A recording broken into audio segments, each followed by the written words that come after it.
Listo. Traes tu micrófono, apagado, ya. Sí, continuamos con Gálatas, capítulo 4. Voy a leer, hermanos, del 6 al 7 y me voy a enfocar en esos dos versículos que no logré terminar el viernes pasado. Y hoy los vamos a retomar un poco y a extender el comentario a estos dos versículos. Y dice la palabra de Dios, Gálatas 4:6, y por cuanto sois hijos, Dios envió a vuestros corazones el espíritu de su Hijo, el cual clama, Abba Padre. Así que ya no eres esclavo, sino hijo, y si hijo, también heredero de Dios por medio de Cristo. Y bueno, hermanos, me voy a enfocar en esto y voy a tocar algunas de las características que vimos el viernes pasado acerca de cuál es la obra del Espíritu Santo, de qué manera el Espíritu Santo, ¿verdad? Que Dios envió, dice, a nuestros corazones, nos da esta cercanía y esta garantía de salvación y de identidad de hijos de Dios en todo nuestro caminar, ¿verdad? En este mundo. Y veíamos que cómo nos ayuda y veíamos cuatro características en las que se manifiesta esta ayuda. La primera era que el Espíritu Santo nos lleva a clamar. Y clamar, veíamos que era una palabra que significaba no solo como un hablar, sino un grito desgarrador. Y se refiere a buscar verdaderamente con una pasión, con un sentimiento profundo e intenso del corazón, ¿verdad? A Dios. Segundo, que clamar es eso, la oración, pero veíamos que la oración no en una forma de un rito mecánico, ¿verdad? O incluso una repetición de palabras o un discurso ya preparado de antemano para dirigirnos a Dios, no, sino que la oración, el Espíritu Santo nos ayuda a que sea un diálogo lleno de calidez, de intimidad con Dios y de libertad. Y y me voy a extender un poco más porque esto quiere decir que cuando nosotros nos acercamos a Dios, el Espíritu Santo hace que nosotros tengamos plena confianza de que Él nos está escuchando. Muchas veces hay personas que dicen clamar a Dios sin conocerle, sin nunca haber conocido a Jesucristo ni su obra redentora, y claman a Dios y no están seguras de que verdaderamente Dios los escucha. ¿Por qué? Porque no tienen al Espíritu Santo, que es quien nos convence de ello. Tercero, es que clamar entraña un sentimiento de la presencia real de Dios. Y decíamos que esto habla de cercanía. Nosotros podemos acudir a Dios en cualquier momento porque sabemos que está a la mano, que es alguien que como papá vive en casa o mamá, y cuando un niño se acerca a pedirle algo a su mamá o a su papá, así nosotros, ¿verdad? El Espíritu Santo nos acerca o nos hace acercarnos al Padre de una manera de mucha familiaridad, ¿verdad? Muy cercana. Y cuarta es el lenguaje que el Espíritu Santo nos hace usar, ¿verdad? Y dice que el Espíritu Santo que Dios envió a mandar a nuestros corazones nos hace clamar, Abba, Padre. Y veíamos que esta palabra de Abba, hermanos, se utiliza en el lenguaje infantil. Un niño lo utiliza para decir papá o papito, ¿verdad? De una forma no tan solemne, sino de mucha calidez, ¿verdad? De mucha familiaridad. Y esta palabra expresa confianza en el amor.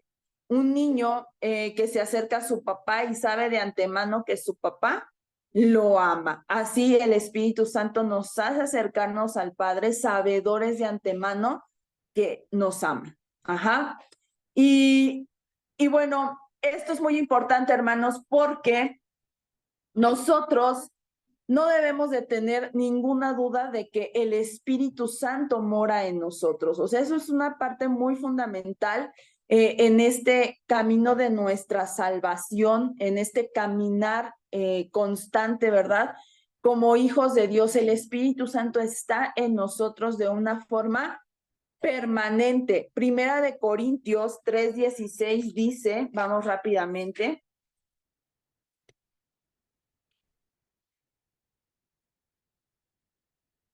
Ay, estoy en el segunda, perdón. Primera de Corintios 3:16 dice, ¿no sabéis que sois templo de Dios y que el Espíritu de Dios mora en vosotros? Entonces, ahora dice que somos el hogar de Dios, el Espíritu Santo mora en nosotros. Entonces, cuando nosotros amamos la palabra de Dios, escuchamos gustosamente la palabra de Dios, hablamos la palabra de Dios, la escribimos, pensamos en Cristo, en su obra redentora, nosotros debemos de saber que esta inclinación ahora natural amar su palabra, pensar en Cristo nuestro Redentor y Salvador, es un regalo y es obra del Espíritu Santo. Porque en una forma natural, ¿y qué quiere decir esto? Que un hombre que no ha conocido la obra redentora de Cristo, cualquier ser humano, y por lo tanto no ha recibido el Espíritu Santo, no ha sido convencido por el Espíritu Santo, nunca va a tener esta inclinación a pensar en Dios, en amar su palabra, en querer escuchar su palabra. Esto solo es obra del Espíritu Santo que ahora habita en nosotros. Ajá. Ahora, en donde se halla entonces el desprecio por la palabra de Dios, de escuchar la palabra de Dios, ahí no está el Espíritu Santo, porque el Espíritu Santo nos lleva a amar, escuchar su palabra, pensar en la obra de Cristo. Ajá. Entonces, ¿dónde encontramos generalmente este desprecio hacia la palabra y hacia todo lo que tiene que ver con Jesús? Pues en la gente incrédula, en la gente que ha rechazado a Jesús o que no quiere saber nada de Jesús, en la gente, pues por así decirlo, común, ajá, que no ha conocido o tenido alguna cercanía con el Evangelio, encontramos este tipo de conductas, desprecio por la palabra de Dios. Se comportan como si Dios o lo que diga Dios, pues no les importara en absoluto. Pero en donde hay amor por la palabra, gratitud hacia Dios, ¿verdad? Es por el Espíritu Santo que infunde ese amor en nuestros corazones. Es obra del Espíritu Santo, ¿verdad? Nunca vamos a recibir este amor por naturaleza, como decir, pues nacimos ya naturalmente, tenemos esta clase de amor por Dios. No, no, no, no. Y tampoco es algo a lo que se puede obligar por la ley, tampoco. Es un regalo del Espíritu Santo. Ajá. Y entonces la obra de el Hijo, Jesús, y la del Espíritu Santo van de la mano, van juntas y nunca se deben de divorciar ni hacer que una oscurezca a la otra. Cada una en funcionalidad. El Hijo, ¿verdad? Tiene una función, el Espíritu Santo tiene otra. Jesús dijo, es necesario que yo me vaya para que pueda venir el otro consolador. Ambos son importantes, claro, y ambos siguen cumpliendo un papel. Ajá. No hay forma de que podamos disfrutar los regalos que nos ha dado el Hijo, ajá, perdón, salvación, sin la guía del Espíritu Santo.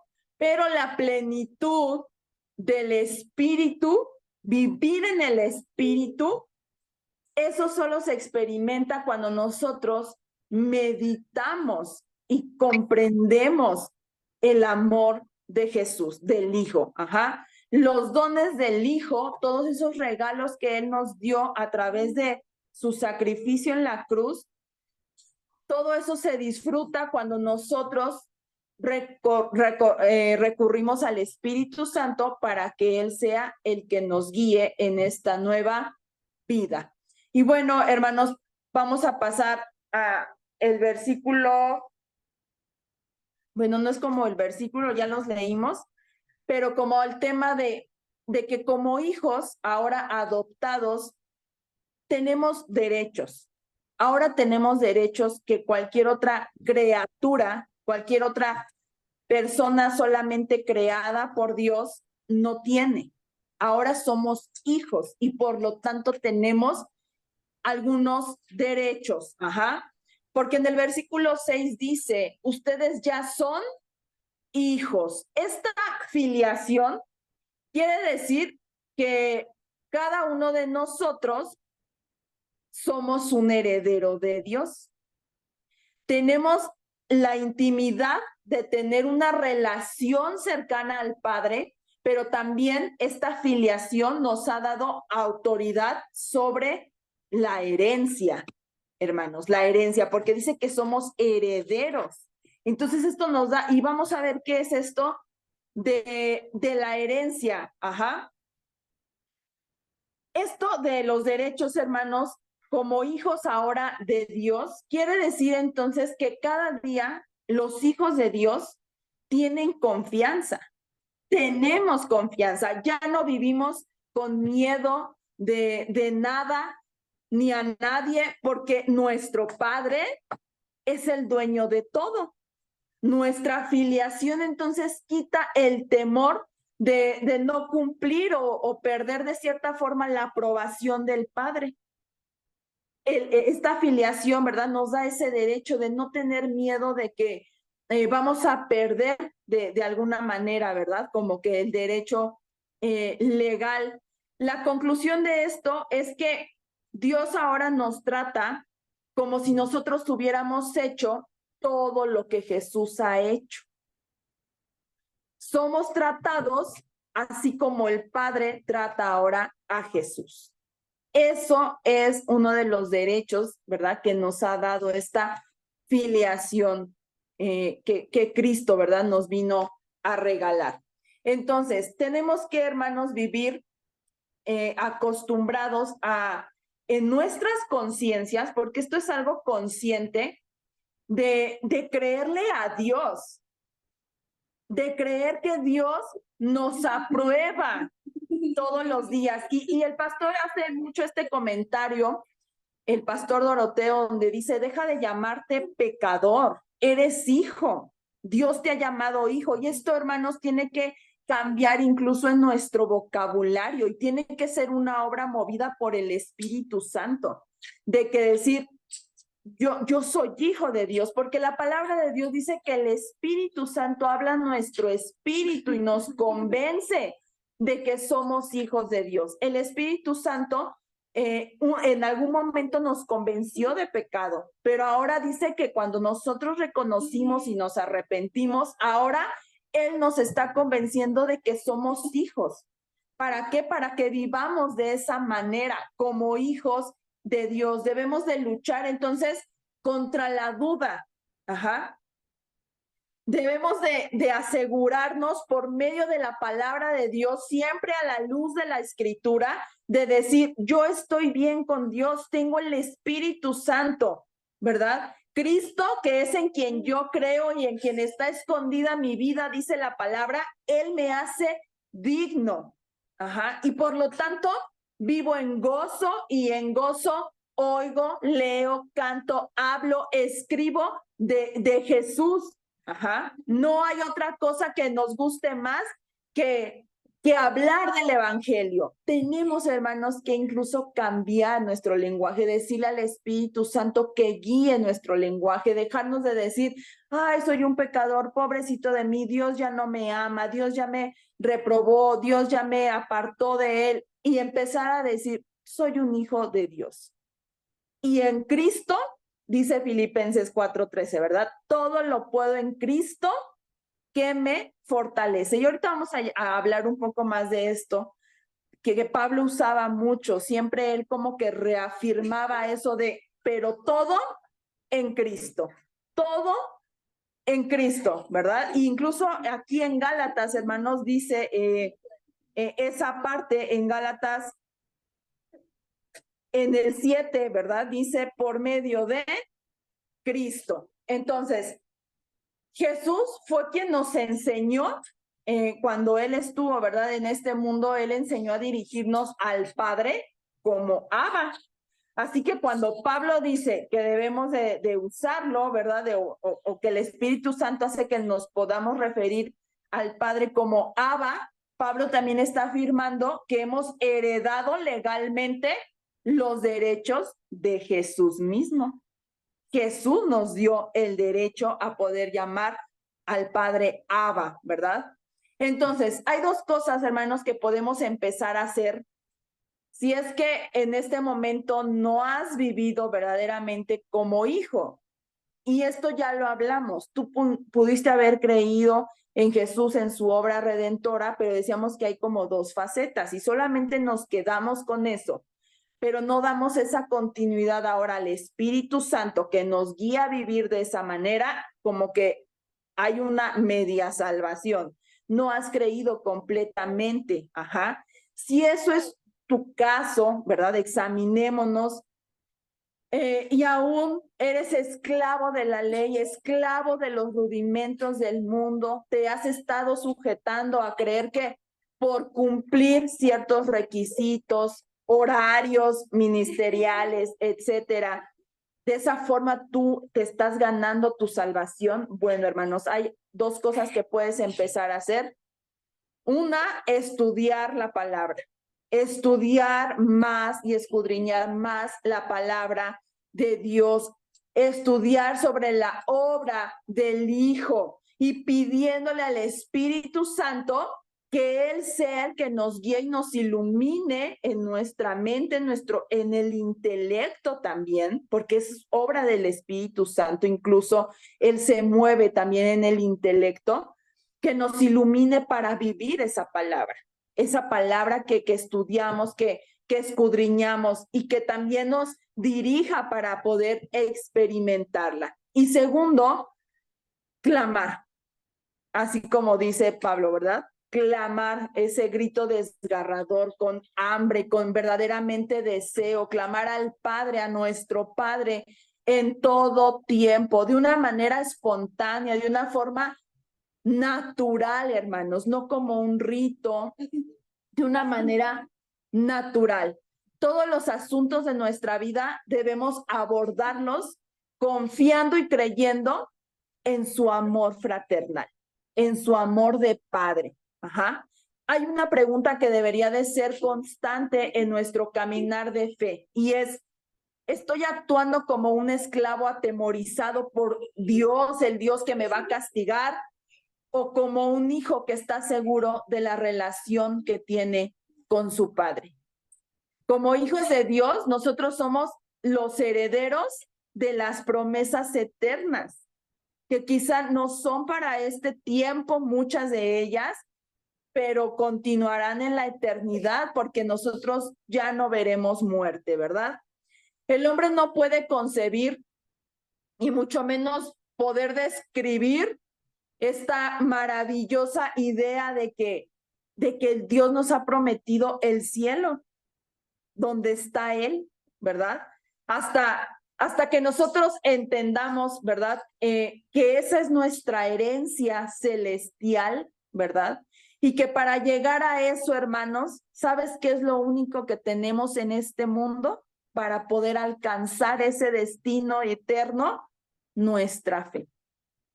Nuestra fe. Y a veces, y Jesús dijo, a veces solo se requiere que sea pequeña, o no importa que sea pequeña, o que tú creas que es pequeña como una semilla de mostaza, pero que Dios la hace grande.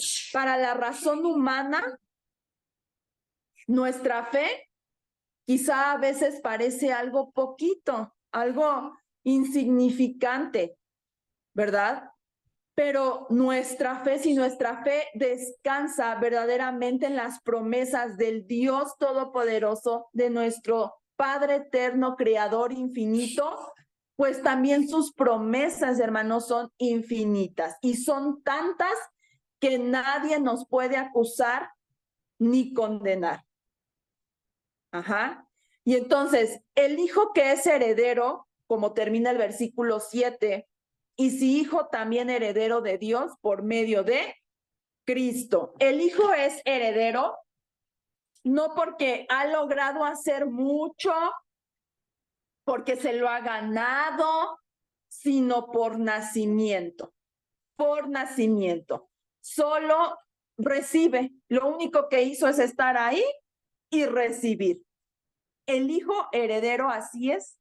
No tuvo que hacer nada, simplemente nacer, ser reconocido por el padre como hijo y en automático solo recibe. Su nacimiento lo hace heredero, no su trabajo. Entonces, de este modo, hermanos, es como nosotros así exactamente obtenemos estos regalos eternos de la justicia de Dios, de la resurrección de Jesucristo y la vida eterna. No lo obtenemos siendo hacedores, sino somos beneficiarios. Somos hijos, entonces somos herederos de Dios por la fe en Cristo. Y todo lo tenemos gracias a Cristo. No somos los herederos de un hombre rico y poderoso cualquiera, sino somos herederos de Dios, del Dios creador de todas las cosas, ¿verdad? Y entonces, imagínense, hermanos, si hubiera una forma de comparar quizá esto, lo que significa ser un heredero de Dios a un heredero de cualquier otra persona, humanamente hablando, a lo mejor considerando todas las riquezas que pueda tener un hombre en este mundo, se quedan cortas. Son como monedas de 10 centavos para la herencia del cielo que Dios tiene preparada para todos sus hijos, ¿verdad? Entonces, no debemos extrañarnos que Pablo en algún momento, él dijo, ¿verdad? O sea, yo ya desearía irme contigo, o sea, estar con mi Señor, partir de este mundo y estar con Cristo, porque Pablo lo dijo, para mí el morir es ganancia, porque mi vivir es Cristo, ¿verdad? Entonces, la ley, pero la ley de este mundo, la ley natural y la ley de nuestra carne, de nuestros miembros, está en constante lucha con nuestra mente, ¿verdad? Y esto, hermanos, hace muchas veces, no imposible, pero sí difícil, el gozo y esa fe perfecta, ¿no? Que si verdaderamente creyéramos todo esto, pues sería una fe perfecta. Pero muchas veces es la lucha que tenemos como seres humanos constantemente. Y es por eso que necesitamos la ayuda y el consuelo constante del Espíritu Santo. Constante, continuo, en todo tiempo. Ajá. Necesitamos orar, necesitamos clamar. Pablo mismo en Romanos, ¿verdad? 7 habla de esto cuando dice, ay, miserable de mí, ¿quién me puede librar de este cuerpo de muerte? Este cuerpo mortal muchas veces arruina el gozo de vivir en el Espíritu. Ajá. Y esto quiere decir, hermanos, que también Pablo no siempre tenía como la dulce y alegre esperanza de su herencia celestial. También a veces tenía momentos de tristeza, quizá de desánimo, ¿verdad? Pero acudía al Espíritu Santo y a clamar al Padre y decir, no, quítame esos pensamientos, quítame esas ideas, Espíritu, convénceme que soy hijo de Dios. Entonces, esto muestra, hermanos, que muchas veces es difícil, ¿verdad? Muchas veces nuestra fe se debilita porque nuestra carne mantiene una lucha constante contra el Espíritu. Ajá. Entonces, es por eso que muchas veces también nos es difícil no estar ligados al mundo. Por eso es que nosotros mismos nos ligamos nuevamente al mundo, que era lo que estaba sucediendo con los Gálatas. Ajá. Eso es esa parte de repente nuevamente quería volverse a esclavizar, volverse a poner sobre ese yugo, ¿verdad? Porque es difícil, es un caminar difícil, hermanos. No es algo muy sencillo. Decía alguien alguna vez, si fuera sencillo ser cristiano, ¿no? Pues todo mundo sería cristiano. O sea, si vemos todos los beneficios, el amor, la misericordia de Dios, por supuesto que todo el mundo lo sería, pero no es algo sencillo. Ajá. Por eso Pablo termina con esta frase, hermanos, por medio de Cristo. Pablo siempre tiene a Cristo, hermanos, en todos sus discursos, en todas sus cartas, porque de antemano él entendía como un hombre, como un ser humano, que, que siempre iba a haber esta parte, esta lucha, ¿verdad? A lo mejor a veces esa renuencia en nuestra carne, ante la palabra de Dios, ante el evangelio, y mucho más en el mundo entero, hermanos. Iba a haber este rechazo hacia Cristo. Él por eso continuamente y constantemente habla de Cristo, en Cristo, por Cristo. Siempre que Pablo habla de la justicia, la gracia, la promesa, la adopción, la herencia celestial, él agrega las palabras en Cristo o por medio de Cristo, para mostrar que todas estas bendiciones no se pueden recibir ni por la ley o por las obras de la carne, mucho menos por nuestros esfuerzos, ¿verdad? O por guardar a la perfección tradiciones, costumbres, ritos humanos, sino solamente en Cristo y por medio de Él.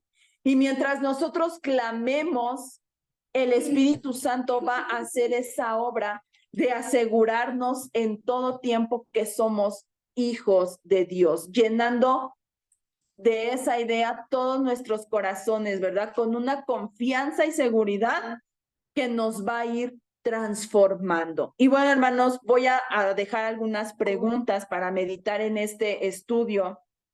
La primera es, ¿qué es lo que más te ha entusiasmado en esta sección, pues, de la Biblia, de Gálatas 4, ¿verdad? Lo que hemos leído desde el 4 del 1 al 7. ¿Qué es lo que más te ha entusiasmado en esta sección? Segunda, ¿has experimentado la adopción y también la has entendido? ¿Cómo puedes meditar más en la obra del Hijo y pedirle al Espíritu que obre más en tus afectos? ¿Cómo puedes meditar más en la obra del Hijo y pedirle al Espíritu que obre más en tus afectos? Y tercera, ¿en qué momento corres más peligro de vivir como un esclavo y no como un hijo? Y bueno, hermanos, estas son las 3 preguntas para meditar y yo cedo la palabra a mi hermano Jorge.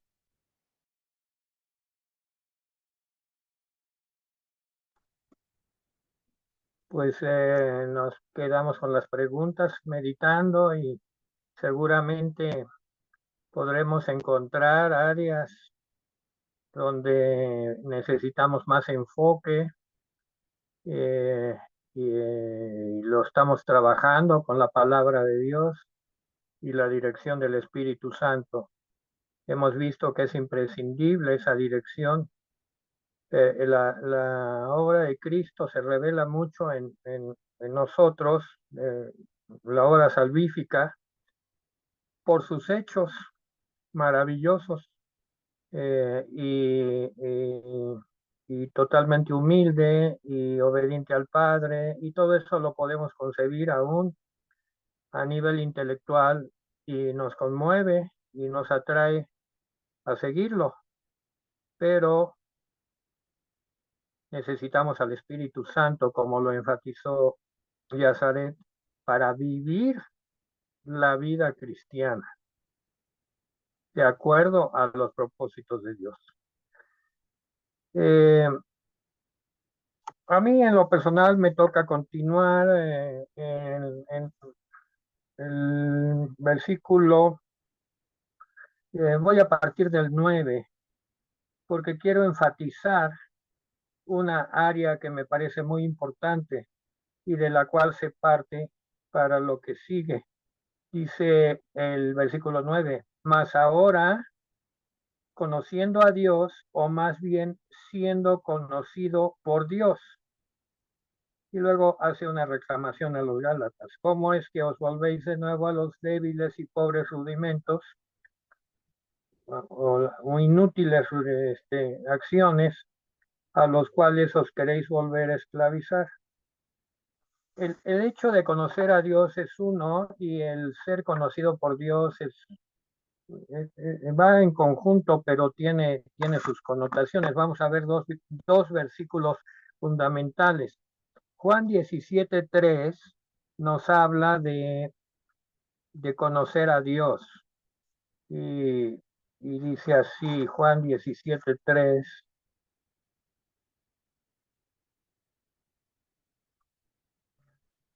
Y esta es la vida eterna, que te conozcan a ti, el único Dios verdadero, y a Jesucristo, a quien has enviado. Y la palabra conocer, y ya lo hemos explicado, pero la volvemos a explicar porque es fundamental, no nada más es un conocimiento intelectual, como podría ser entre los humanos, ¿verdad? Que digo, yo ya te conozco, te vi una vez. No, conocer, pues es algo que pues nos hace tener una relación personal, nos hace entrar en un conocimiento profundo de naturaleza, causas y motivos, y pues si se trata de conocer a Dios, pues tener una noción más amplia. Y de eso se trata la vida eterna, lo dice Juan de una manera muy general, que te conozcan a ti, al único Dios verdadero y a Jesucristo a quien tú has enviado. Sin embargo, eh, la otra parte, que es 1 Corintios 8:3, es que Dios nos conozca.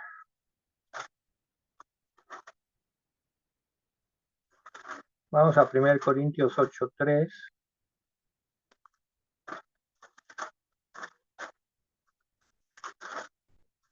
Y dice así.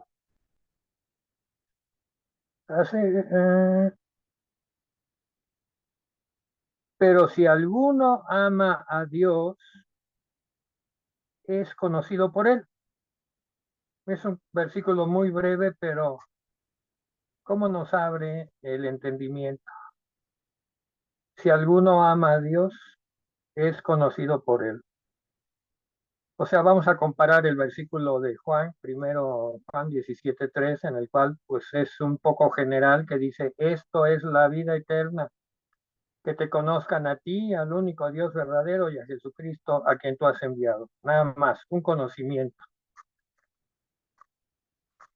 Pero este versículo de 1 Corintios 8:3, pues ya nos hace escarbar verdaderamente en la relación con Dios y lo dice de una manera muy clara. Si alguno ama a Dios, aquí ya está una condición, amar a Dios.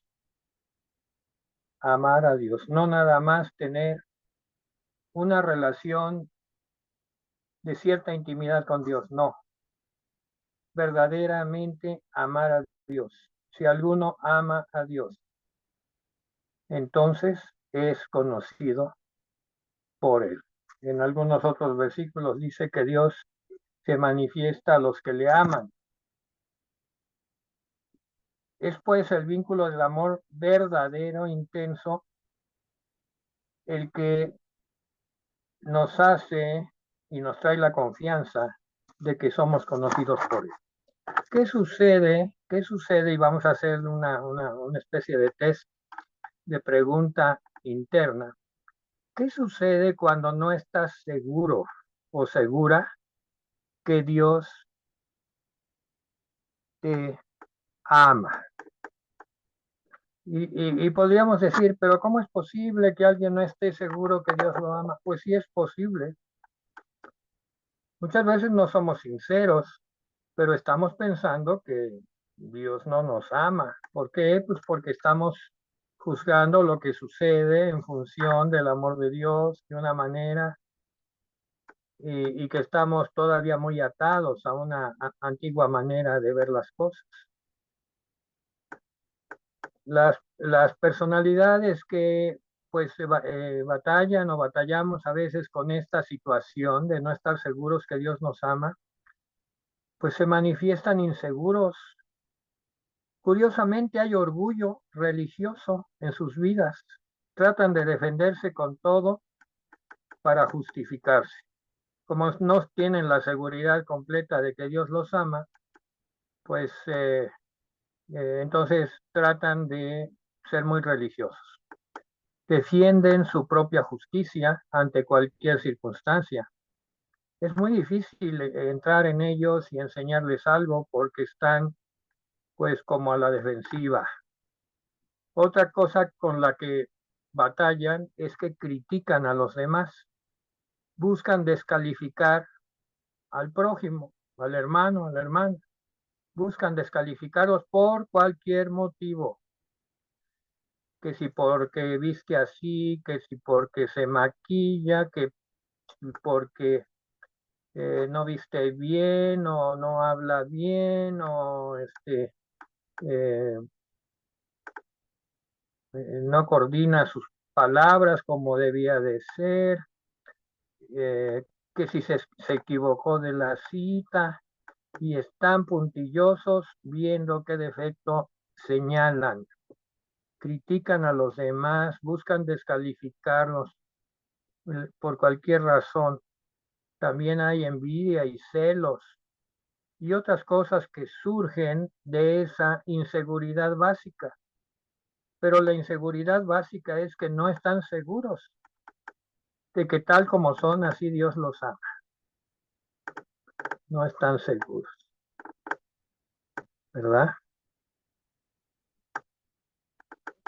El, hay que ver estos dos aspectos, ¿verdad? Nuestro conocimiento de Dios, o sea, lo que define Juan 17:3, pues puede variar mucho de una persona a otra, porque hay personas que ya son muy doctos en la palabra y pueden hablar de todos los atributos de Dios y tener, bueno, se saben los proverbios, los salmos, citas donde habla extensamente de Dios. Hay otros hermanos que acaban de entrar a la fe y conocen muy poco bíblicamente de Dios, ¿verdad? Podrías decir pues sí, uno conoce mucho de Dios y de Cristo y otro conoce muy poquito. Y eso varía de un creyente a otro, pero eso no hace la diferencia. La diferencia lo hace 1 Corintios 8:3. Amar a Dios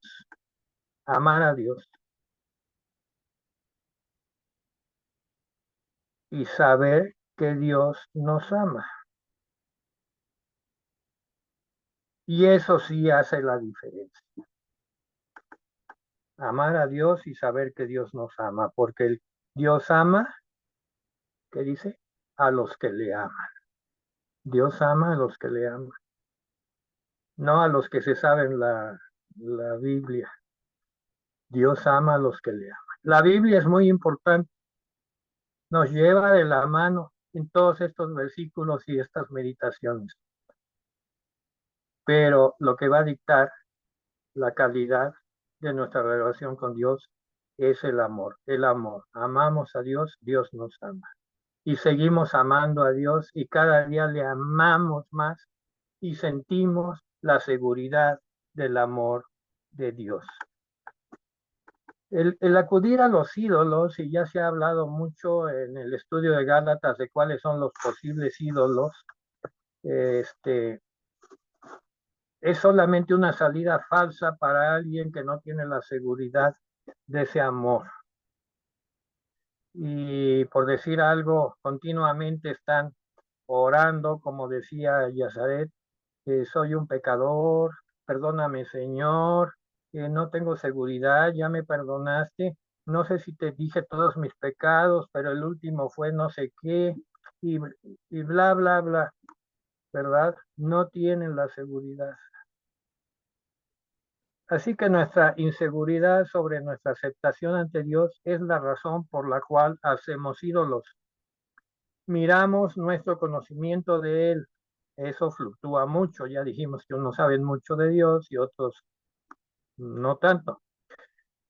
En vez de enfocarnos en el amor que Dios nos está dando por el amor que le tenemos. Pablo nos recuerda que el Evangelio enseña que no tenemos que hacernos hermosos para Dios. Hay mucho factor religioso, ¿verdad?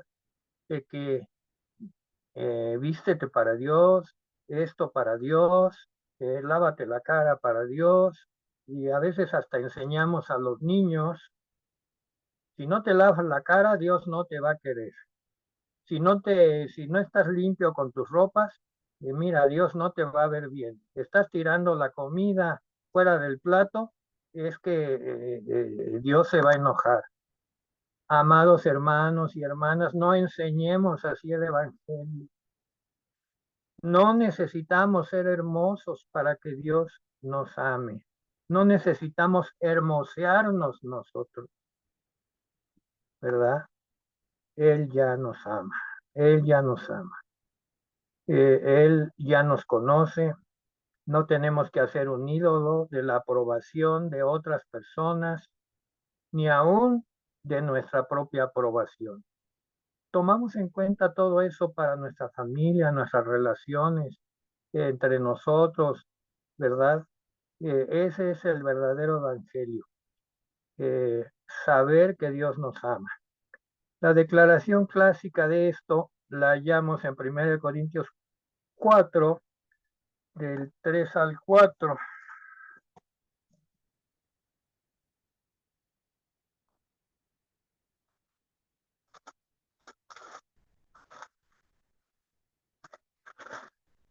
Dice, porque aunque nada, de nada, 1 Corintios 4, 3.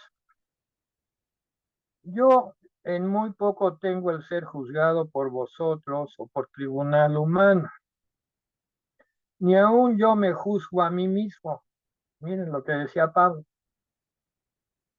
Porque aunque de nada tengo mala conciencia, no por eso soy justificado, pero el que me juzga es el Señor. El que me juzga es el Señor.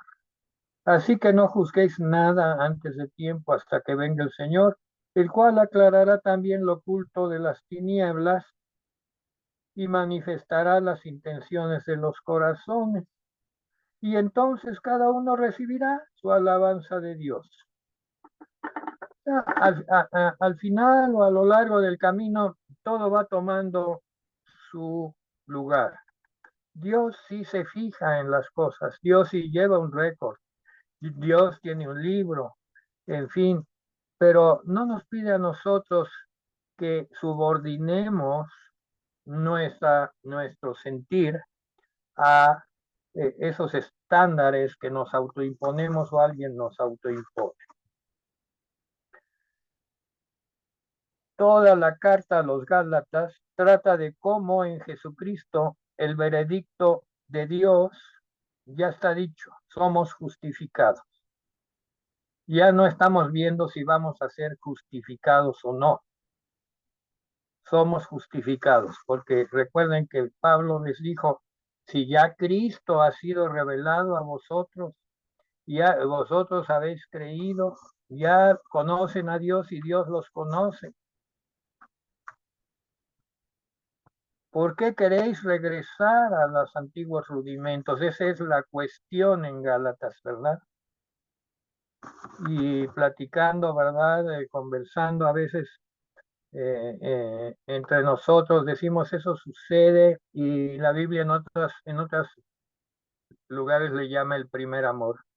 Cuando recibimos a Cristo por primera vez y se nos explica que nuestros pecados han sido perdonados, que la carga de pecado que estaba sobre nuestras conciencias y sobre nuestro entendimiento interno, que no nos dejaba dormir, teniendo temores de todo.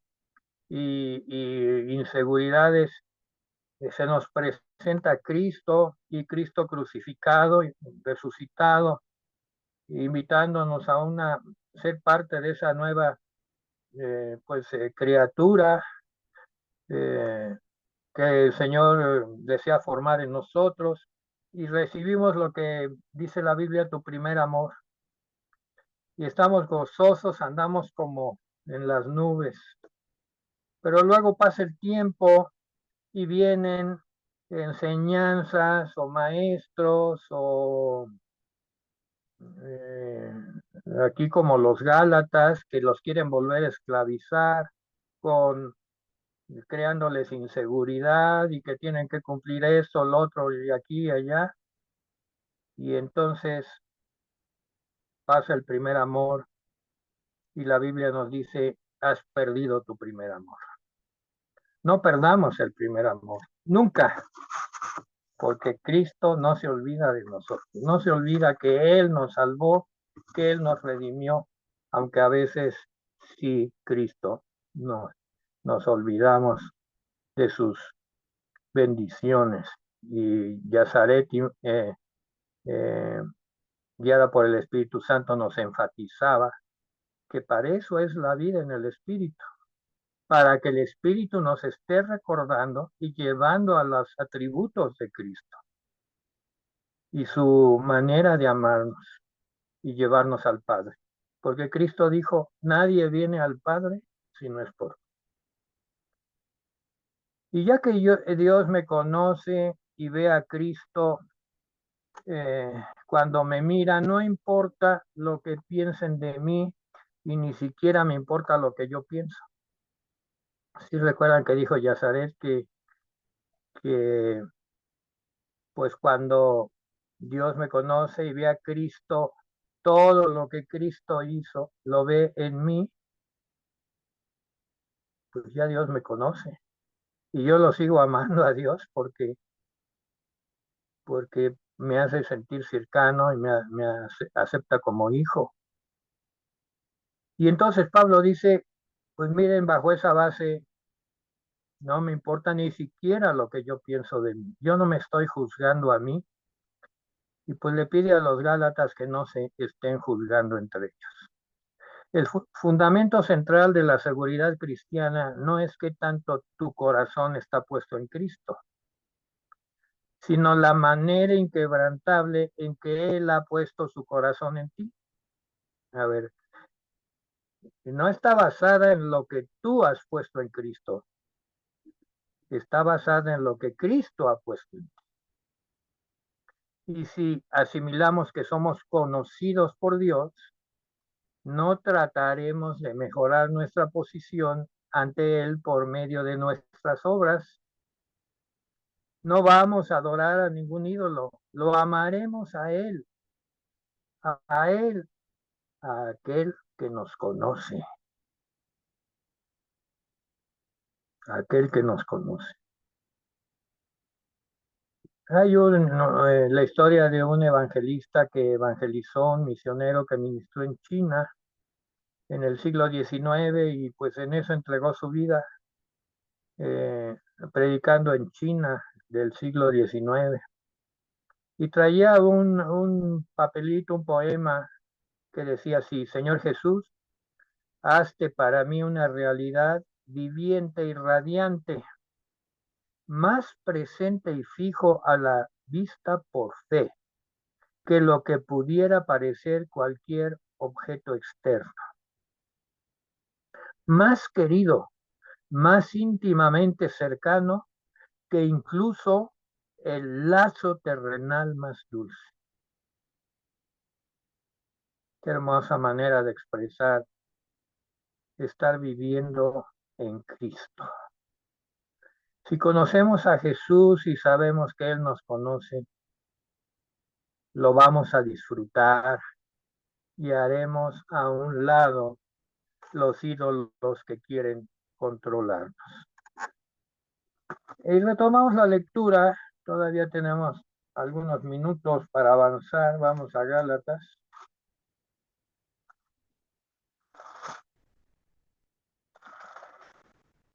Y en Gálatas dice así a partir del versículo 12. Os ruego, hermanos, que os hagáis como yo, porque yo también me hice como vosotros, ningún agravio me habéis hecho. Esta parte de Gálatas capítulo 4 le podíamos llamar reglas o conceptos para llevar a cabo un ministerio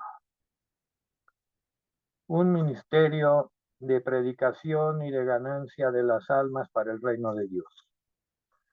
Y entonces Pablo se pone como ejemplo y está instruyéndolos para que ellos a su vez sean capaces también de predicar el evangelio. Y lo primero que les dice es que no os hagáis como yo, porque yo también me hice como vosotros, ningún agravio me habéis hecho.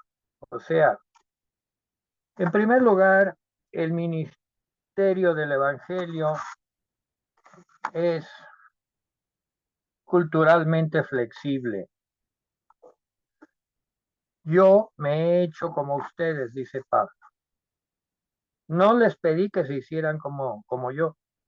Pablo, pues era un judío de judíos, con costumbres de judío,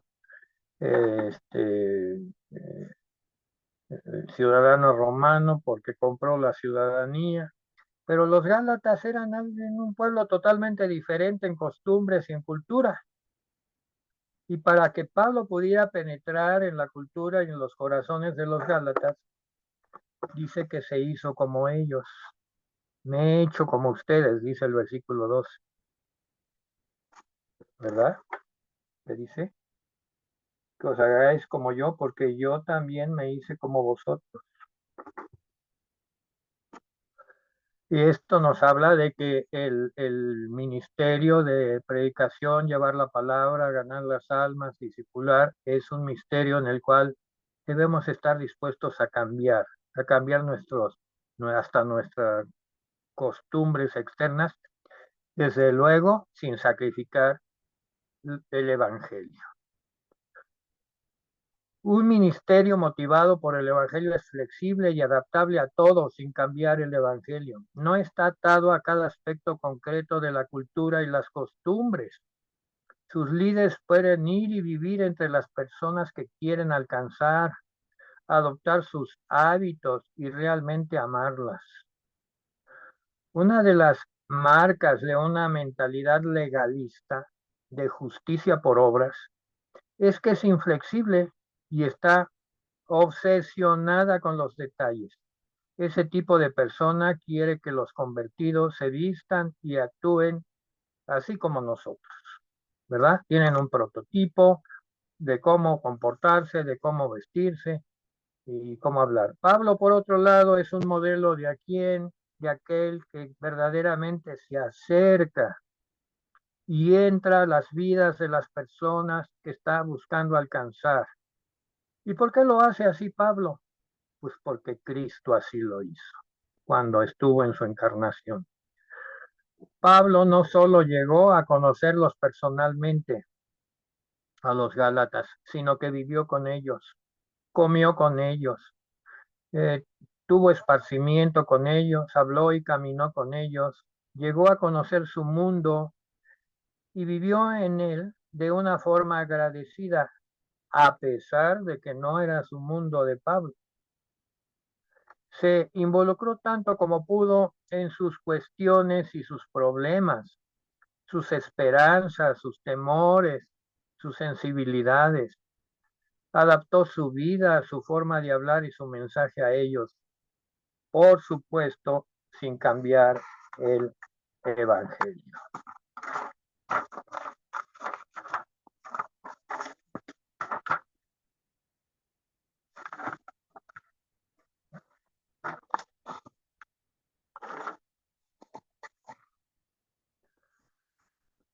¿Qué más dice la palabra de Dios después del versículo 12? Pues dice versículo 13, aquí viene otro tema dentro del ministerio que es muy interesante, muy, muy interesante. Dice, Pues vosotros sabéis que a causa de una enfermedad del cuerpo os anuncié el Evangelio al principio. Y, y metiéndonos a la historia de Pablo y decimos, bueno, ¿qué enfermedad fue y por qué está mencionando esto? Pues el ministerio del Evangelio es transparente. Se hagan como yo. Pablo ha sido una persona tan abierta. Nuestras palabras no son suficientes y quizás no sea lo más importante para persuadir a otros de la verdad de Cristo. Nuestras vidas deben ser abiertas para que los demás puedan evaluar cómo lidiamos en nuestra vida con los problemas, cómo tratamos con el desaliento cuando viene, las interrupciones, cómo manejamos nuestras relaciones, cómo nos sentimos y actuamos. Las personas que nos escuchan y nos ven necesitan evaluar si el Cristo en que nosotros creemos y del cual hablamos es real y ver cómo el Evangelio afecta una vida humana en su día a día. Por lo general no encontramos fe por medio de argumentos, información y libros. Eso puede ser complicado para muchos, sino a través de relaciones con cristianos felices e imperfectos, pero honestos y llenos de amor. Esto no es arrogancia. Si Pablo solo hubiera dicho sean como yo, pero no se hubieran vuelto como ellos, esto sería un indicador de orgullo, pero Pablo no los está instando a ser tan correctos como él. Más bien les dice que sean tan gozosos como él. El tercer lugar, el ministerio del Evangelio busca oportunidades en las adversidades, y aquí está el caso de Pablo. Habla de una enfermedad y dice que si no hubiera sido por esa enfermedad, quizás él no hubiera tenido contacto con los Gálatas. No sabemos mucho con detalle de cuáles eran los planes o sea, es de los viajes misioneros de Pablo, cómo fue a dar las iglesias de Galacia. Y si ese era su propósito, o llegó allí incidentalmente. Más bien pensamos que así fue, porque dice, a causa de una enfermedad del cuerpo, os anuncié el Evangelio al principio. Quizás él cayó enfermo, se relacionó con ellos y lo que él decía lo escuchaban y fueron transformados por la palabra de Dios y no por los planes de Pablo, por la ocasión que se dio. Sucede mucho. El ministerio no responde exactamente a los planes del hombre. Pablo no llegó a Galacia como resultado de sus sesiones de planeación estratégica. Dios lo llevó allí.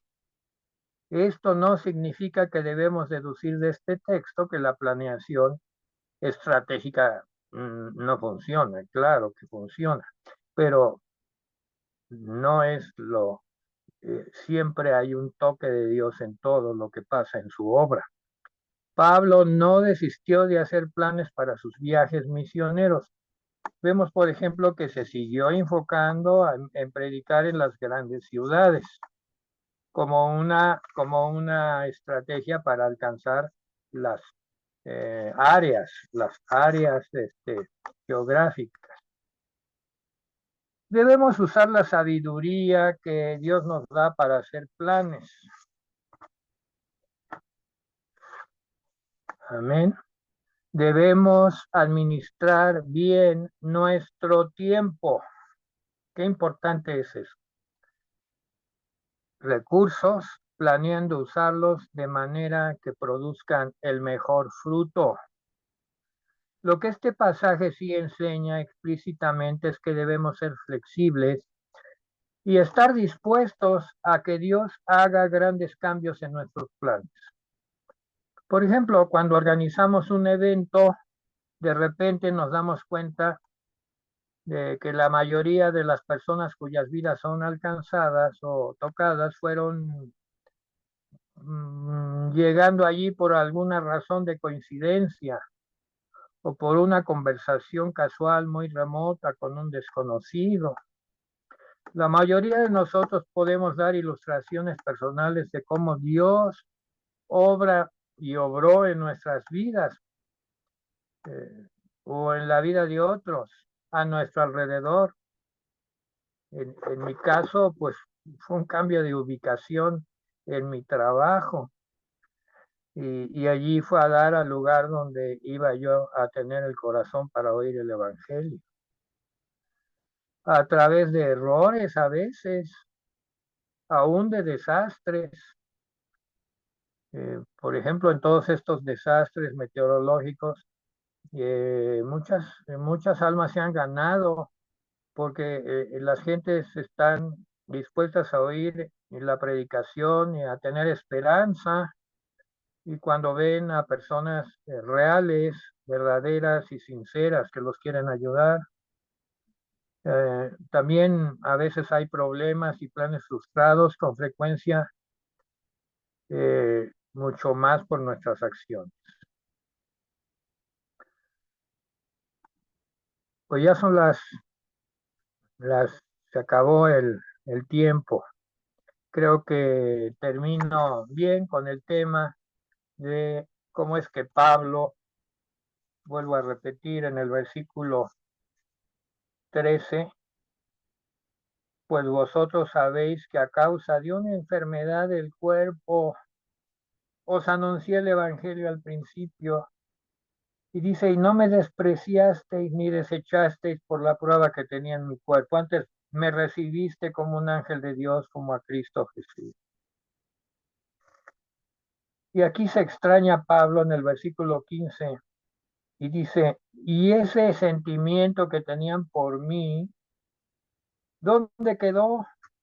Porque ya había una oposición a Pablo por estos maestros falsos. Estaban poniendo a la iglesia en contra de Pablo. Dice, porque os doy testimonio de que si hubierais podido, se hubiera sacado vuestros ojos para darme. Me he hecho pues vuestro enemigo por deciros la verdad. Pues así suele suceder. A veces el sistema que se quiere apoderar de la obra, ¿verdad? Está en contra de la verdad y falsos amigos se vuelven enemigos porque ahora decimos la verdad.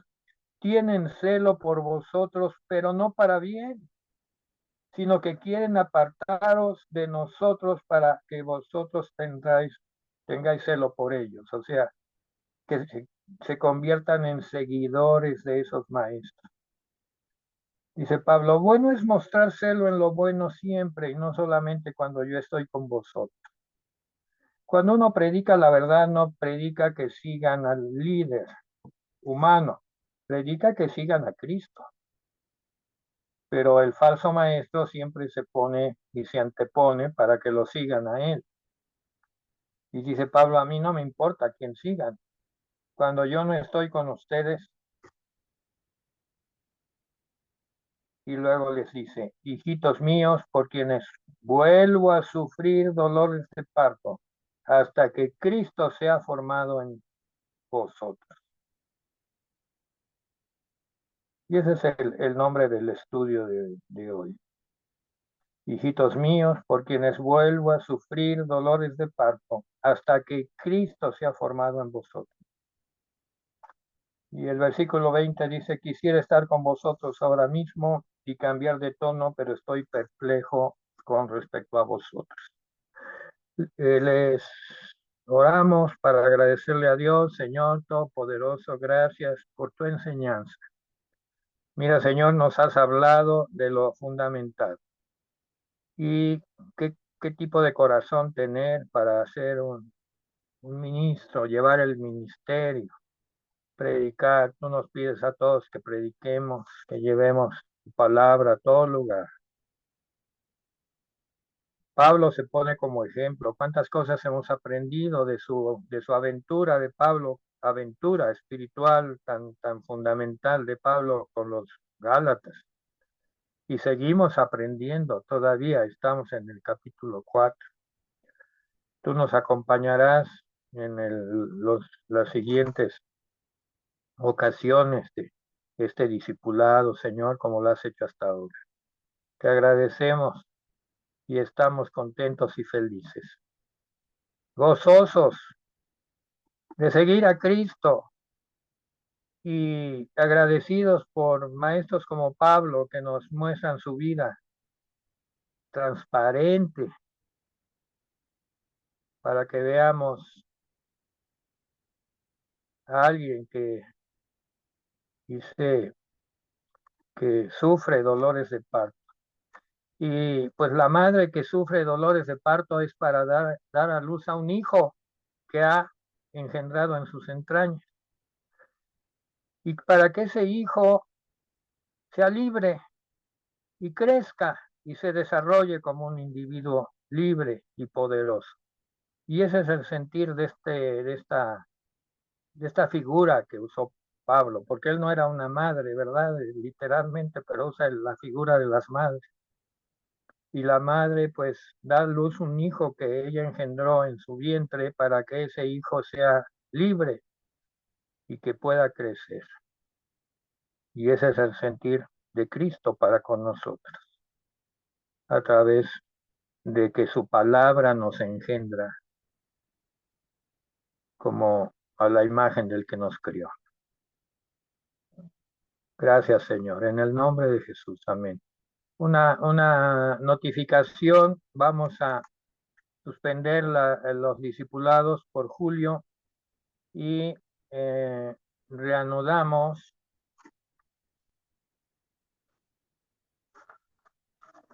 el discipulado el 16 de agosto, viernes 16. Solo suspendemos 3 fechas por razones de necesidad familiar y estar juntos familiarmente, en fin, vacaciones, pero reanudamos, es el propósito, el día 16 de agosto, para la gloria de Dios. Pues estemos felices, buenas noches a todos. Gracias, Buenas pastor. noches, pastor. Dios le bendiga. Muchísimas gracias. Hasta luego, hermano. Bendiciones. Gracias. Bonita noche, bonita noche. Gracias. Gracias y todos los que colaboran y hemos colaborado. Amén. Agradecemos. Buenas noches. Hasta luego.